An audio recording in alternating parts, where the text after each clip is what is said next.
Sekuphele izinyanga eziyisishiyagalombili kwenzeka lenhlekelele, kepha zintathu kuphela izindlu esezakhiwe.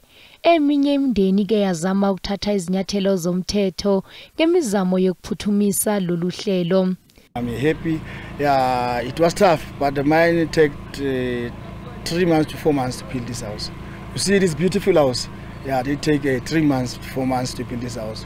Enye yezinkinga umphakathi obhekene nazo amanzi njengoba umasipala iKopa Nong ukweleta izigidi zamarandi nje. They need government to take over the running of the municipality, and we are looking at that, making sure that we apply section 139. uMashatile uthe uhulumeni uzozama ukuthola izixazululo kulolu daba.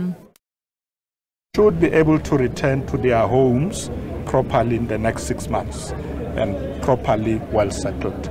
We will continue to monitor the situation through the work of the deputy ministers, working with the province and the mayors and the councillors in the area. That's really the purpose of our visit. Akagcinanga ngokuvakashela umphakathi kodwa uhambele nesiteshi esiphakela umphakathi amanzi ukuyohlola ukusebenza kwaso.